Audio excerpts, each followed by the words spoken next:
Well, it's that time of the year, and along with the holiday parties come the drinks. Maybe some wine, some champagne, and my personal favorite, some whiskey. But for women who are pregnant this time of year, they may be asking, is a little alcohol okay for me during the holidays? Well, is it? Well, to get the answer, we're turning to who else but Judith Schuler, co-author of the Your Pregnancy book series. And Judith, when I walked up on set today, I said, Judith, is it? And your answer was very plain and simple. No. Nope. No alcohol. I'm sorry, ladies. Avoid it completely during your pregnancy. And actually, as we were talking about, you might want to start thinking about it if you're trying to get pregnant and not be drinking from that point on when you start to try to get pregnant. So no alcohol, I'm sorry. And the reason is, and this is, people always ask me, why can't I have something, a glass of wine or something? Because alcohol doesn't affect a woman other than making her, high or give her a little buzz or something. But it can affect the baby. And we don't know how much.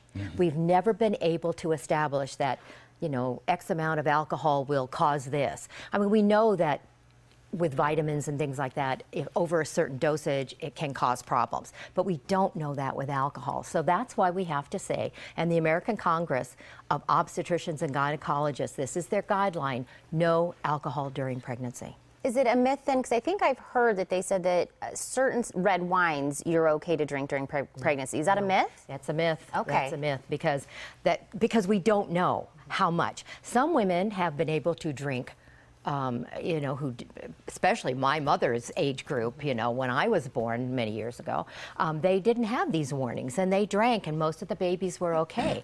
But there were babies who the mothers may not have drunk very much alcohol at all and they had problems. So we just don't know who is going to have a problem and who isn't, how it's going to affect your baby. Right, and I would say that women really have to restructure their thinking. Their pregnancy is not for them, it's for their baby. It's for the development of their baby.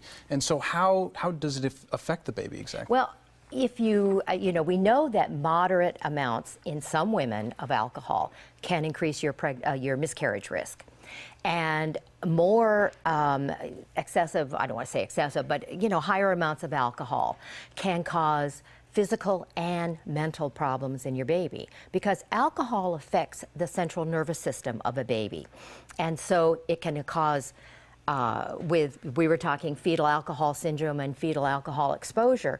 Both of those have physical issues that the baby looks different, and also it can cause things like learning disabilities, mental retardation, mental illness, and behavioral problems. And some of these may not become evident for years. Wow. So those are things to avoid. What about if, it is like we were saying, holiday parties, people are having drinks everywhere. What about if we do something that's like a non-alcoholic beer or something like that? Or is that like a slippery slope?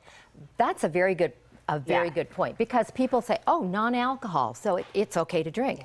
Well, non-alcohol beer and wine do contain alcohol. They take a regular beer or wine, from what I understand, and they process out the alcohol. But by law, non-alcohol beer and wine can contain as much as 0.5% of alcohol. So you're not getting an alcohol-free product. That's the only kind of drink that you can have, is if it's labeled on it alcohol free. Okay. Then it has no alcohol, then you're fine to drink that. But then, you might say you're going to a party. I know you mentioned champagne. Why not have a glass of ginger ale? Who's going to know? Yeah. Or if they're serving eggnog, have it, if it's pasteurized, not homemade. If it's pasteurized, have it without the liquor in it. And then if you're going to they're going to serve party drinks that, say they're going to make margaritas, you can have a virgin margarita. You don't have to have the alcohol.